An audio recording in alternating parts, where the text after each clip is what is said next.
चलो dear students, तो हम लोग थोड़ा सा पढ़ेंगे भाई एप्लीकेशन ऑफ रेडियस। ठीक है, क्या पढ़ेंगे? एप्लीकेशन ऑफ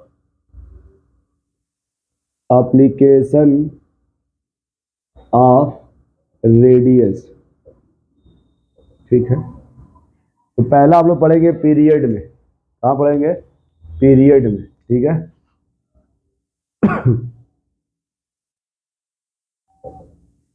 हाँ पढ़ेंगे भाई पीरियड में। ठीक है, तो देखो दो ही होता है, एक पीरियड होता है और एक होता है ग्रुप।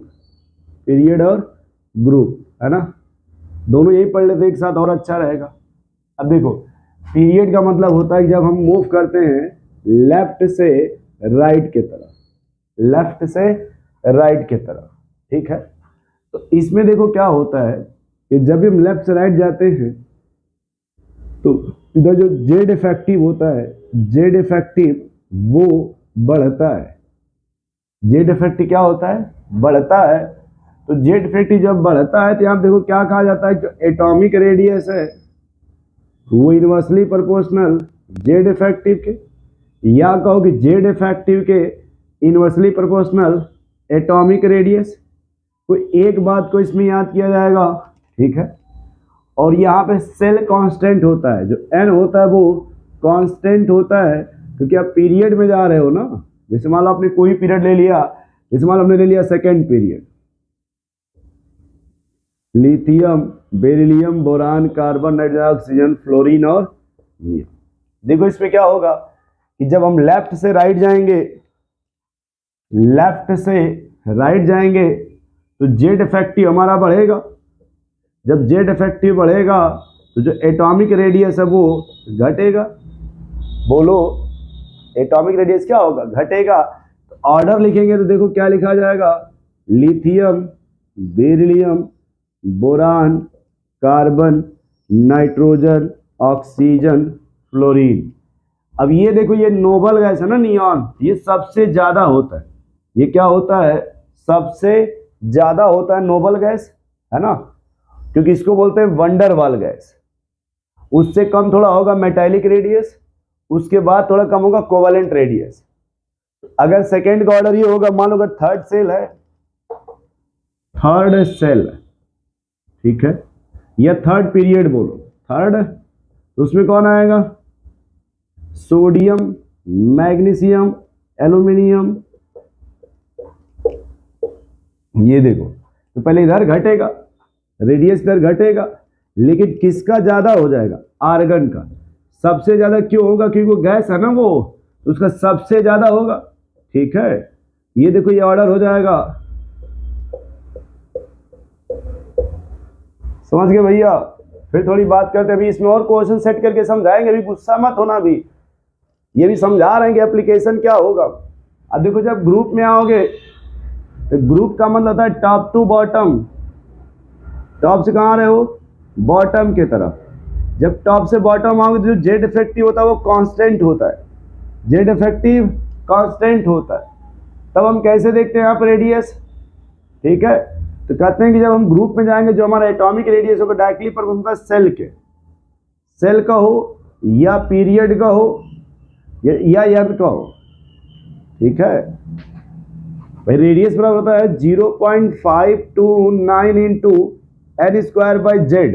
ये जेड इफेक्टिव होता है, तो ये जेड इफेक्टिव कांस्टेंट हो गया। तो जो रेडियस होगा किसके डायरेक्टली पर? एन स्क्वायर के। यदि अगर एन स्क्वायर बढ़ेगा तो रेडियस बढ़ेगा, यदि सेल बढ़ेगा तो रेडियस। जैसे मान लो ये हाइड्रोजन, लिथियम, सोडियम, पोटेशियम, तो ये first period, second period, third, fourth. तो नीचे आने पर क्या हो रहा है भाई? सेल बढ़ रहा है, यानी सेल बढ़ने का मतलब एन बढ़ रहा है। और जब एन बढ़ेगा तो रेडियस बढ़ेगा, एन बढ़ेगा तो रेडियस बढ़ेगा। तो ऑर्डर यहाँ पर रेडियस का क्या हो जाएगा? रेडियस का जब ऑर्डर लिखोगे ये हो जाएगा पोटेशियम, सोडियम, लिथियम, हाइड्रोजन। ये ऑर्डर होगा ग्रुप में। ये ऑर्डर कहां मिलेगा आपको? ग्रुप में। ठीक है, थोड़ा फटाफट से लिखो, तब थोड़ा मामला सेट किया जाए।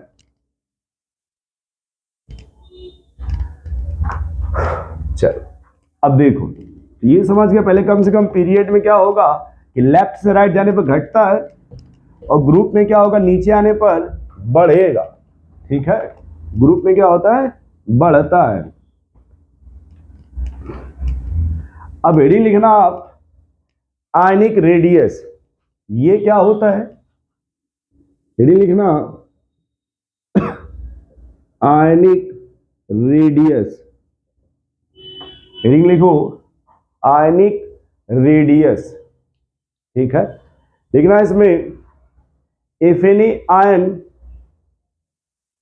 लिखना, देखो पहले आयनिक मतलब हुआ इन एनी आयन, कोई भी आयन हो, चाहे पॉजिटिव हो चाहे नेगेटिव, से कोई मतलब नहीं, कोई भी आयन हो, इन एनी आयन, लिखना in any ion distance between the centre of nucleus and outer most electron, distance between the centre of nucleus and outermost electron, outermost cell electron। चलो इसका काम खत्म हो गया। ठीक है, उसको क्या बोलते हैं भाई, आयनिक रेडियस। अब उससे पहला बात करेंगे रेडियस ऑफ कटायन। आयनिक में पहला किसकी बात करेंगे, रेडियस ऑफ कटायन। तो कटायन कैसे बनता है, मान लो अगर कोई एटम है, ठीक है, ए, उस एटम से लॉस ऑफ इलेक्ट्रॉन हो गया, तो लॉस ऑफ इलेक्ट्रॉन होगा जो एटम होगा, अब उस एटम पे चार्ज कौन सा आ जाएगा, पॉजिटिव चार्ज, तो उसी का नाम कहेंगे कटायन। उसी का नाम क्या कहते हैं भाई, कटायन। तो कटायन का फॉर्मेशन तभी होगा जब उसमें लॉस ऑफ इलेक्ट्रॉन होगा। अगर कोई भी न्यूट्रल एटम है उसमें इलेक्ट्रॉन का लॉस हो जाए तो उसको बोलेंगे कटायनिक एटम। क्या बोलेंगे इसे, कटायनिक एटम। उस पर चार्ज क्या हो जाएगा, पॉजिटिव। ठीक है, तो इसमें लिखना, लिखो इसमें it is smaller than parent atom. देखो ये पेरेंट एटम है, ये है तुम्हारा कटायनिक एटम। ठीक है, लिखना it is smaller than parent atom, smaller then parent atom due to following reason, due to following reason। ठीक है, कुछ रीजन जिसकी वजह से, जैसे मान लो अगर ये सोडियम में कह रहा है, अगर सोडियम है और सोडियम से सोडियम प्लस हो जाए, तो सोडियम प्लस हो जाएगा, इसकी रेडियस कम हो जाएगी। अगर रेडियस की बात करें किसका ज्यादा होगा, सोडियम, कम किसका होगा, सोडियम प्लस का। जैसे मान लो ये A है और ये A प्लस है, जब बात करेंगे रेडियस के ऑर्डर का, रेडियस के ऑर्डर का, A का ज्यादा होगा, A प्लस का कम हो जाएगा। मान लो अगर आयोडीन है तो आयोडीन का ज्यादा होगा, I प्लस का कम हो जाएगा। ये बात होती है, इसको कहते हैं रेडियस ऑर्डर। ठीक है, तो पहला रीजन लिखो, सिर्फ फर्स्ट रीजन लिखो, लिख लो पहला, समटाइम्स कटायन है less number of shell as that of parent atom. लिखना sometime cation has less number of cell than parent atom, less number of cell than parent atom। कैसे, मान लो आपने सोडियम का नाम सुना होगा, जब सोडियम लॉस करेगा इलेक्ट्रॉन तो सोडियम प्लस बनेगा, तो सोडियम को होता है 281। अब इसने आउट देखो, 281 का मतलब हुआ KLm, यानी कितनी सेल हो गई इसमें, 3। जब एक इलेक्ट्रॉन यहां से लॉस कर देगा तो कितने हो गए, 28। अब सेल कितनी हो गई, L। अब 2 सेल हो गई ना, एक सेल कम हो गया ना यहाँ पे, बोलो भाई।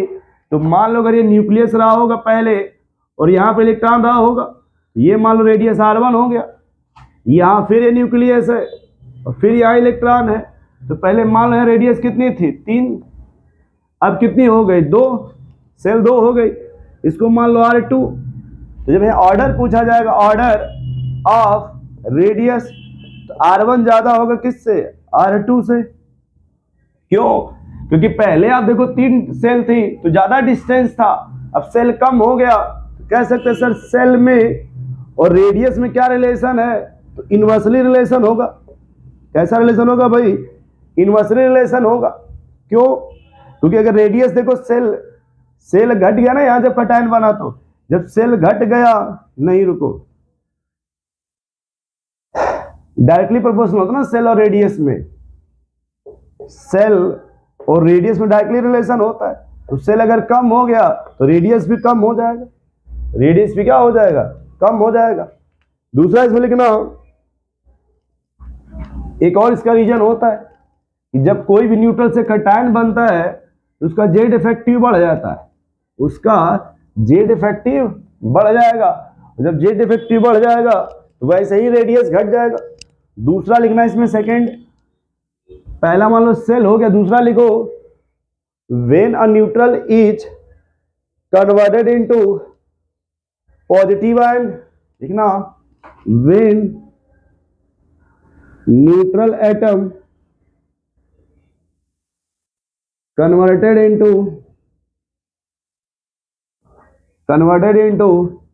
positive ions, neutral atom converted into positive ions, then the Z effective increases, then the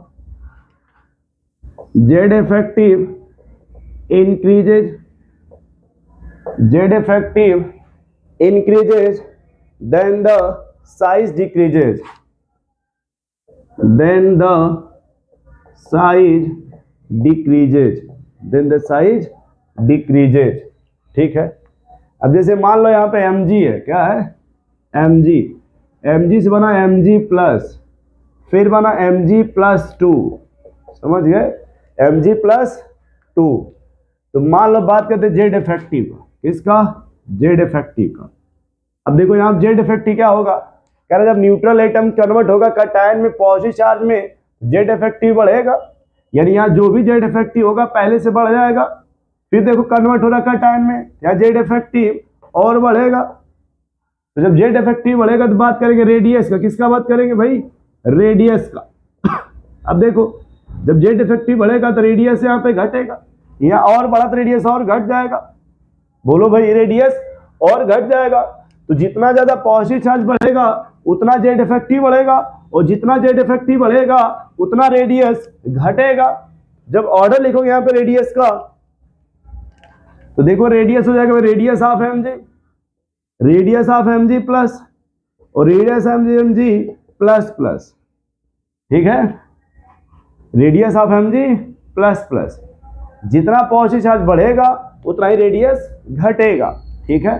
जैसे मान लीजिए दिया Mn प्लस 2, फिर Mn प्लस 3, मैंगनीज है मैंगनीज, या फिर वही Mn का प्लस 4 दे दिया जाए, तो जितना पॉजिटिव बढ़ेगा उतना जेड इफेक्टिव घटेगा, समझ रहे इस तरह से। तो जितना पॉजिटिव चार्ज बढ़ेगा, जितना पॉजिटिव चार्ज बढ़ेगा उतना जेड इफेक्टिव बढ़ेगा, और जितना जेड इफेक्टिव बढ़ेगा उतना ही साइज घटता है, क्योंकि जेड इफेक्टिव में और साइज में उल्टा रिलेशन होता है, जेड इफेक्टिव और साइज में इनवर्सली रिलेशन होता है, ठीक है। तीसरा लिखना इसमें इलेक्ट्रॉन बाई प्रोटॉन रेशियो। मुझे लग रहा लिख लिए होंगे, यही लिख दे रहा हूं। तीसरा लिख लो, third, electron by proton ratio. देखो ये क्या होता है, electron by proton ratio, electron by proton ratio, ठीक है। अब देखो जो आयनिक रेडियस होता है, आयनिक रेडियस, वो इलेक्ट्रॉन बाई प्रोटॉन रेशियो पे काम करता है, ठीक है। अब अगर ये रेशियो इलेक्ट्रॉन बाई प्रोटॉन जो रेशियो है, ठीक है, कहते हैं जो इलेक्ट्रॉन मतलब हो गया न्यूमरेटर, इलेक्ट्रॉन क्या हो गया, न्यूमरेटर, और प्रोटॉन क्या हो गया, डिनोमिनेटर, ठीक है। तो इलेक्ट्रॉन पे कौन सा आ जाता है, निगेटिव चार्ज, इलेक्ट्रॉन पे कौन सा आ जाता है, निगेटिव चार्ज। तो जो आयनिक रेडियस है वो निगेटिव चार्ज के डायरेक्टली प्रोपोर्शनल होगा, और पॉजिटिव चार्ज के इनवर्सली प्रोपोर्शनल होगा। समझ पा रहे हैं, यहाँ पे जो आयनिक रेडियस होगा वो निगेटिव चार्ज के डायरेक्टली प्रोपोर्शनल होगा, और पॉजिटिव चार्ज के इनवर्सली रिलेशन होगा। इस बात को देखो समझेंगे कैसे थोड़ा, यही देखो जैसे बता देना कि एग्जांपल, मान लो यहाँ पे नाइट्रोजन -2 -3। अब देखो निगेटिव चार्ज बढ़ रहा है ना इधर, जब चार्ज बढ़ेगा तो रेडियस बढ़ जाएगा। और मान लो अगर यही लिखा हो एल्युमिनियम डबल प्लस एल्युमिनियम +3, तो जब पॉजिटिव चार्ज बढ़ेगा है ना भाई इलेक्ट्रॉन बाई प्रोटॉन, तो जब पॉजिटिव चार्ज बढ़ेगा तो रेडियस घटेगा। देखो ये ऑर्डर हो जाएगा। बट थोड़ा इसका रेशियो देखो ऊपर दिखाते हैं कैसे कैलकुलेट किया जाता है इसको, वो भी देख लो कैसे इसको कैलकुलेट किया जाता है। ठीक है, E/P रेशियो का क्या मतलब होता है वो भी देख लो आप। चलो कुछ एग्जांपल इसमें लिख लो आप। ठीक है, लिख लेना, एल्युमिनियम ही लिख लो, यही एल्युमिनियम ऊपर समझ लेते हैं इसी को। ठीक है, लिख लो एल्युमिनियम, फिर एल्युमिनियम प्लस, एल्युमिनियम पे डबल प्लस, एल्युमिनियम पे +3। ठीक है, एल्युमिनियम पे +3, फिर सब पे लिखो प्रोटॉन या लिखो Z एटॉमिक नंबर। एल्युमिनियम का सबका एटॉमिक नंबर 13, और जितना एटॉमिक नंबर वही प्रोटॉन के बराबर भी होता है। वही किसके बराबर है भाई? प्रोटॉन के। इलेक्ट्रॉन देखो कितना होगा, अगर न्यूट्रल है तो 13, प्लस होगा तो 1 कम होगा, 2 प्लस है तो 2 कम, 3 प्लस है तो 3 कम हो गया। बोलो भाई। अब देखो यहाँ पे हमें रेशियो निकालना है, रेशियो E/P का। देखो कहते हैं कि अगर E/P का रेशियो बढ़ेगा तो रेडियस बढ़ता है। E/P का, इलेक्ट्रॉन बाई प्रोटॉन का रेशियो बढ़ेगा तो रेडियस बढ़ेगा, और अगर इलेक्ट्रॉन बाई प्रोटॉन का रेशियो घटेगा तो रेडियस घटता है। ठीक है, अब देखो ऊपर क्या है, पहले भी इलेक्ट्रॉन कितना है भाई 13, प्रोटॉन भी 13, अब इलेक्ट्रॉन कितने हो गए 12, proton 13, electron 11, proton 13, electron 10, proton 13। तो अभी देखो खुद ही सोचो कॉमन सेंस, ये वैल्यू घट रही है क्या? जब ये वैल्यू घटेगी तो ओवरऑल ये वैल्यू बड़ी हो रही है ना धीरे धीरे, और जब ये वैल्यू बड़ी होगी तो जो नेट आएगा वो छोटा ही आएगा, जो नेट आएगा वो छोटा ही आएगा। देखो कैसे, क्या ये देखो 13/13 ये आएगा क्या? अब 12/13 है ना ये, 13 दाम 130, मान लो 10.9 हो जाएगा, 13 वाट 104, मान लो 10.8 हो गया, 13 7 91, मान लो 10.7 हो गया। तो देखो अब इधर E/P रेशियो घट रहा है ना, ये जो E/P ratio electron by proton ratio है ये घट रहा है ना। ये जब इलेक्ट्रॉन बाई प्रोटॉन रेशियो घटेगा, जब घटेगा तो रेडियस घटेगा। तो हम कह सकते, देखो यहाँ पे हम कह सकते भैया ना कि अगर आप इधर आओगे तो रेडियस घटेगा, और अगर इधर जाओगे तो रेडियस बढ़ेगा। देख लो यहाँ पे रेडियस घटेगा और रेडियस बढ़ेगा। अब ये थोड़ा निगेटिव वाले में भी देख लो, यही बात है, सही आ रही कि नहीं आ रही है। जैसे हमने दिखाया रेडियस एल्युमिनियम का ज्यादा होगा, देखो इधर प्लस है ये, थोड़ा निगेटिव वाले में भी देख लो। मान लो ये ऑक्सीजन माइनस है, ऑक्सीजन -2 है, इसमें ऑर्डर देखना है। इलेक्ट्रॉन फटा, पहले प्रोटॉन लिख लो, पहले इलेक्ट्रॉन ही लिखो और अच्छा रहेगा। प्रोटॉन पहले मैं लिख दे रहा हूँ 8 8 8, इसमें इलेक्ट्रॉन 8, यहाँ इलेक्ट्रॉन 9, यहाँ इलेक्ट्रॉन 10। निकाल लो E/P रेशियो, 8/8, 9/8, 10/8। वैसे ही देखो अब न्यूमरेटर जब बढ़ रहा है तो वैल्यू बढ़ के ही आएगी। अब ये आएगी 1, ये मान लो 8 है, 1.1 मान लो, 1.1, ये मान लो 1.2। तो देखो इधर वैल्यू बढ़ रही है E/P, जब ये वैल्यू बढ़ेगी तो रेडियस भी बढ़ेगी। इसलिए कहा जा सकता कि अगर ऑक्सीजन -2 है उसकी रेट ज्यादा होगी किससे? ऑक्सीजन माइनस से, और उसकी कम किससे होगी? न्यूट्रल से। तो यहाँ पे लिख सकते हैं क्वेश्चन कि सबसे बड़ा I-, उससे छोटा I और उससे कम होगा I+। ये रेडियस का ऑर्डर हो जाएगा। या कोई भी अगर एटम है तो जो भी उसका निगेटिव होगा वो सबसे बड़ा होगा, मान लो A निगेटिव, उससे छोटा उसका न्यूट्रल होगा, उससे छोटा उसका कटायन होगा। ये क्वेश्चन नीट में पूछा गया है आयोडीन वाला, और इसकी पॉसिबिलिटी होती है एग्जाम में आने की हर साल। थोड़ा फटाफट लिखो भाई, ठीक है। थोड़ा फटाफट लिखो इसमें। चलो, तो ये कटायन हो गया। अब हेडिंग लिखना radius of an ion.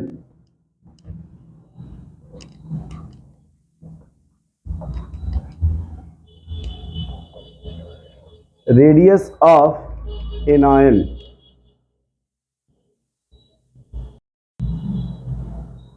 Hello dear students, good morning. यानी लिखना आप radius of an ion. Radius of an ion. देखो एन आयन का फॉर्मेशन कैसे होता है भाई, गेन ऑफ इलेक्ट्रॉन। मान लो कोई भी एटम है, ठीक है।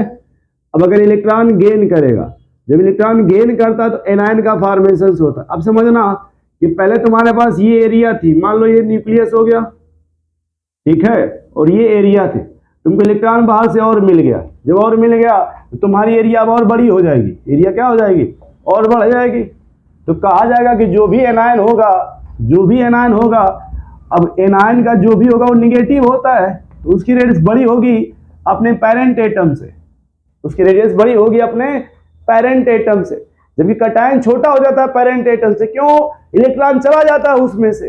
एनायन बड़ा हो जाता है पेरेंट एटम से, क्यों बड़ा हो जाता है, क्योंकि इसमें इलेक्ट्रॉन बाहर से एक्स्ट्रा आ जाता है, ठीक है। मान लो तुम्हारे पास 100 रुपया हो, किसी ने तुम्हें 100 रुपया और दे दिया, पैसे बढ़ गए ना भाई, पैसे बढ़ गए, पर्स की साइज बढ़ जाएगी, पर्स की साइज बढ़ जाएगी। लिखना इसमें पहला पॉइंट लिखो, radius of an ion, radius of an ion is always larger than parent atom, larger than, देख लो, than that of its parent atom, that's of its parent atom। इनमें पेरेंट एटम से रेडियस क्या हो जाएगी भाई, छोटी, सॉरी बड़ी हो जाएगी। देखो कैसे लिख लेना, sometime gain of electron, then Z effective decreases and radius increases। जैसे देखो क्या भाई, क्लोरीन 287, ठीक है।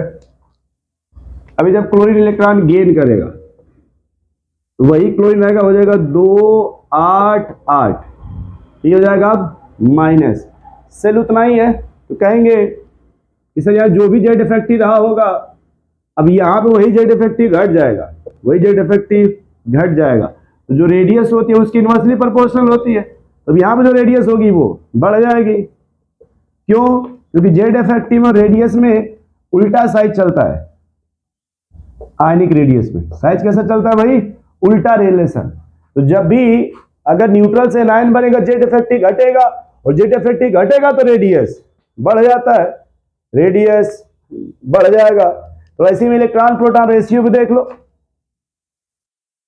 पहले इलेक्ट्रॉन कितने थे 17, प्रोटॉन कितने 17, इलेक्ट्रॉन कितने 18, प्रोटॉन कितने 17, रेशियो यही निकाल लो E/P, ये E/P कितना 1, ये आ जाएगा 1.1। तो जब E/P बढ़ेगा, E/P रेशियो बढ़ेगा तो रेडियस भी बढ़ेगा, कॉमन सेंस है, ठीक है, रेडियस भी बढ़ जाएगा। थोड़ा नोट करो इसको, ठीक है, थोड़ा क्या करो भाई, नोट करो।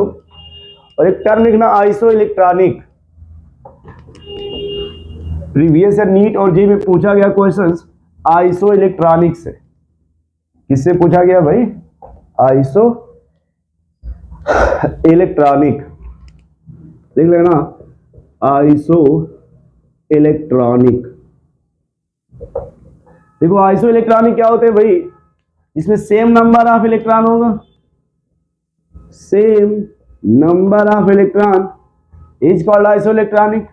जैसे मान लो दे दिया नाइट्रोजन पे -3, oxygen -2, fluorine minus, neon, sodium plus, Mg+2, aluminium +3, ठीक है। तो यहां देखो क्या कहें, पहले निकालो इलेक्ट्रॉन, ठीक है, सब में। चलो मैंने प्रोटॉन में लिख दे रहा हूं यहां पे। नाइट्रोजन का एटॉमिक नंबर 7, 8, 9, 10, 11, 12, 13। और इलेक्ट्रॉन निकालो अब। 3 निगेटिव है 10, 2 निगेटिव है 10, 10, 10, 10, 10, 10। तो सब में इलेक्ट्रॉन 10 हो गया। अब देखो रेशियो निकाल लो फटाफट। देखो रेशियो कितना आसान है। ये 7/10, मान लो 1.7 एकम 7, 3 बचेगा क्या, 7 चौका 28, मान लो 1.4। इधर आ जाओ, 8 एकम 8, 1, 2 बचेगा क्या, 8 दूना 16, इधर आ जाओ 1.1, ये देखो 1, 1199.9, 12/96.8, 0.7 मान लो। देखो अब जो E/P रेशियो है, E/P रेशियो इधर घट रहा है क्या, देखो E/P रेशियो घट रहा है क्या। जब E/P रेशियो घटेगा तो रेडियस भी घटेगा।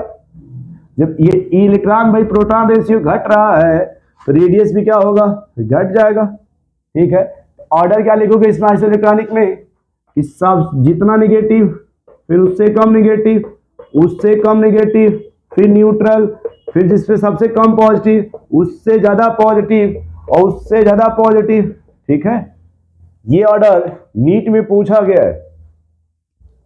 एक क्वेश्चन और जो प्रीवियस ईयर नीट में पूछा गया था वो भी देख लो, है ना। मैं लिख दे रहा हूं, यही दिमाग लगा लेना। Phosphorus -3, sulphur, chlorine, argon, K+, calcium +2। तो देखो इसमें जब ऑर्डर लगाओगे तो वही फिर कॉमन सेंस आएगा कि सबसे बड़ा कौन होगा, जिसमें सबसे अधिक निगेटिव हो, फास्फोरस, फिर सल्फर, क्लोरीन, आर्गन, पोटेशियम और कैल्शियम। ये हो जाएगा आपका, ये नीट में पूछा गया, लिख लेना यहाँ पे नीट PYQ। ठीक है, प्रीवियस क्वेश्चंस में ये पूछा गया है कि क्या होता है रेडियस का मामला। ठीक है, चलो अब थोड़ा फटाफट कुछ क्वेश्चंस लिख लिया जाए भाई रेडियस का। बोलो भाई, ये समझ गए ना आइसोइलेक्ट्रॉनिक वाला कॉन्सेप्ट कि जितना ज्यादा निगेटिव होगा उतना ज्यादा रेडियस होगा। क्यों? क्योंकि जितना ज्यादा निगेटिव होगा उतना इलेक्ट्रॉन बढ़ेगा, तो जितना इलेक्ट्रॉन बढ़ेगा तो वो रेशियो जब भी आएगा तो उन्हें बड़ा बड़ा आएगा ना वो रेशियो। क्यों बड़ा आएगा वो? क्योंकि न्यूमरेटर बड़ा हो रहा है। देखो ये न्यूमरेटर है ना, ये डिनोमिनेटर है, तो ये वैल्यू कांस्टेंट हो गई। अब ये वैल्यू बढ़ रही है, जब ये वैल्यू बढ़ेगी तो जो भी रेशियो होगा वो कम ही होगा ना। फिर भाई पहले आप 7 से डिवाइड कर रहे थे, मान लो ये 10 रुपए को 7 लोगों को बांटना था, कितना मिला 1.4। अब उसी 10 रुपए का 8 लोग बांट रहे हैं, फिर देखो उसी को 9 लोग बांटेंगे, फिर 10 लोग बांटेंगे, तो बांटने वाली संख्या बढ़ रही है ना भाई, नेट तो रेडियस कम ही होगी ना फिर। ठीक है, नेट रेडियस क्या आ जाएगी फिर, कम ही हो जाएगी। चलो अब हम लोग इस पे जो न्यूमेरिकल है वो मैं तुम्हें दे रहा हूं, ठीक है, जिसको डिस्कशन अगले क्लास में करेंगे। ठीक ना, मैं न्यूमेरिकल दे रहा हूं, इसको डिस्कस अगले क्लास में करेंगे। चलो देखो भाई, इस पे थोड़ा फटाफट देख लो, इसमें क्या ऑर्डर आ रहा है। Lithium, beryllium, boron, carbon, nitrogen, oxygen, fluorine, same shell है ना ये। तो सबसे बड़ा इसमें कौन होता है भाई, नोबल गैस। उसके बाद इसके अलावा देखो सबका घटेगा, lithium, beryllium, boron, carbon, nitrogen, oxygen, fluorine. ठीक, अब इसमें देखो सेल देखा जाएगा, सबसे बड़ा सेल किसका है, आयोडीन का, उससे कम ब्रोमीन, उससे कम क्लोरीन, उससे कम फ्लोरीन और सबसे कम हाइड्रोजन। इधर आ जाओ देखो इधर सेल बढ़ रहा ना ये, क्योंकि टॉप टू बॉटम है। जब सेल बढ़ेगा सबसे बड़ा किसका, सीजियम, रुबिडियम, पोटेशियम, सोडियम और लिथियम। इधर देखो निगेटिव चार्ज बढ़ रहा है, तो जितना निगेटिव उतना ज्यादा रेडियस होगा। बोलो भाई, इसमें देखो जितना निगेटिव होगा उतना ज्यादा वो रेडियस होगा, है ना। इसमें देखो सबसे अधिक निगेटिव सल्फर -2, फिर सल्फर माइनस, फिर सल्फर। यहां देखो पॉजिटिव चार्ज के उल्टा प्रोपोर्शनल होता है ना पॉजिटिव चार्ज के, तो सबसे कम पॉजिटिव कहां है, आयरन पे, तो सबसे बड़ा होगा, उससे कम Fe+2, उससे कम